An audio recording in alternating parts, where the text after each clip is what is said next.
Hello po mga kabarya, mga kahabi, magandang buhay po sa ating lahat.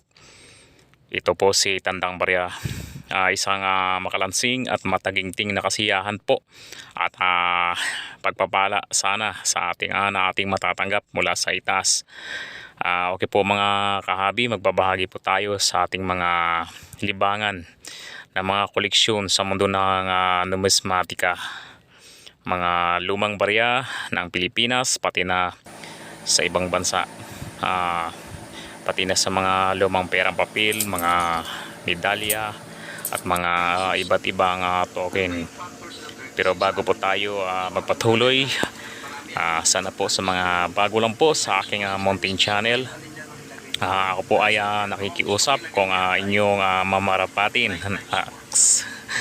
Ako nga po, seryoso yan. Paki-like na lang po at paki-subscribe na rin sa aking mounting channel. At ang inyong pagpansin po sa aking pakiusap sa inyo ay malaking tulong po yan kaya Tandang Barya. At kung maaari po ay pakipindot na rin po ang ating notification bell para po updated po tayo sa iba ko pang mga video. Mga kabarya, mga kahabi, akin lang pong ibabahagi ang ilan sa aking mga simpleng at iba't ibang koleksyon ng mga lumang barya ng Pilipinas at sa iba't ibang bansa. Mga lumang perang papel ng Pilipinas at sa iba't ibang bansa. Ganon din iba't ibang token at medalya. Ito po ay kahit ito ay mga pangkaraniwan lang, basta ito ay nagbibigay sa atin ng kasiyahan. Pero nais ko lang pong linawin sa ating lahat, lalo na po sa mga kapanood po sa ating video na mga non-collector o hindi isang collector. Ako po ay nagbabahagi lang po sa aking libangan at wala po tayong taong niloloko dito o pinapaasa na kung ano-anong ipinangako. Wala po hindi po kasama rito at hindi ko po sinasabi ako bibili ng inyong mga coins o namimili ako ng mga coins na ganito. Ulitin ko po, ang video ito ay nagbabahagi lamang po. Isa po ako collector at the same time isa ring newbie vlogger. Aminin po natin na tayo ay kahanay lamang sa isang small time collector o lowly kind collector.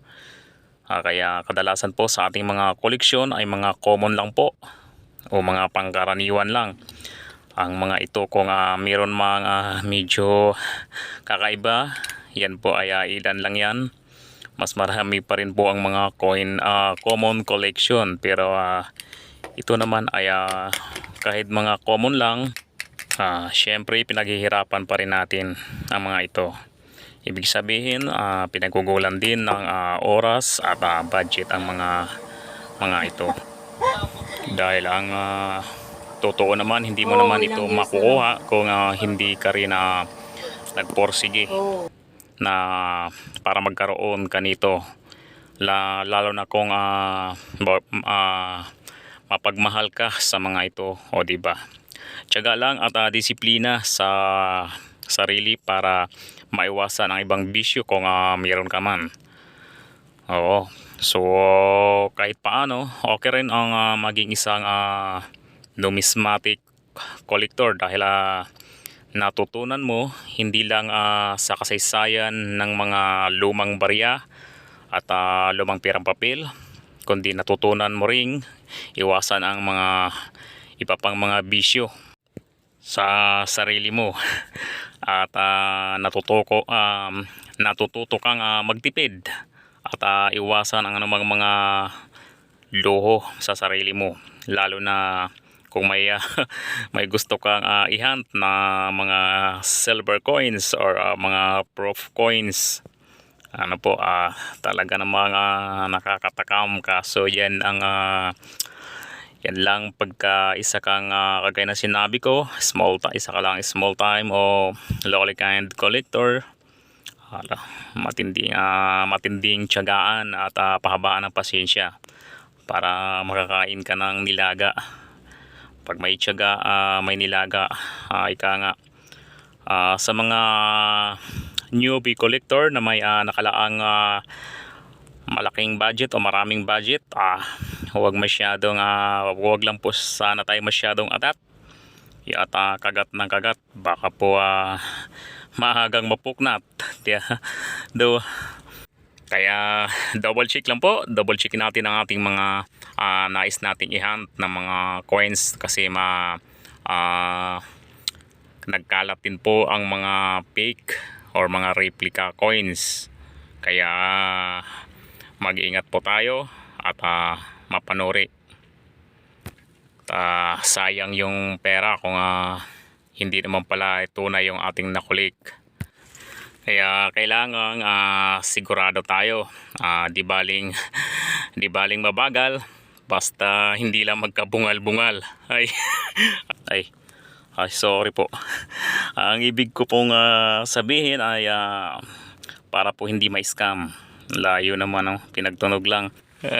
Hindi po kasi ganito yun, talagang mahirap ma-scam, lalong lalo na kung malaking pera ang madali sa'yo. Kaya sobrang ingat po, lalo na sa mga newbie collector na sabi ko nga ay may malaking budget na nakalaan.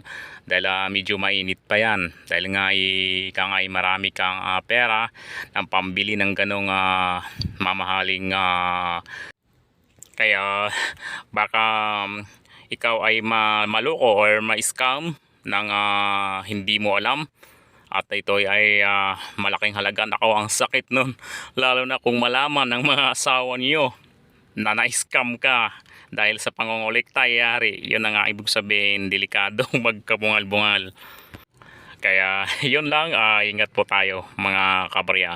Maraming salamat. Okay po, hanggang dito na lang po. Maraming salamat po mga kahabi, mga kabarya. Maraming salamat po sa inyong panonood. Sana'y gabayan po tayo ng Panginoong Diyos.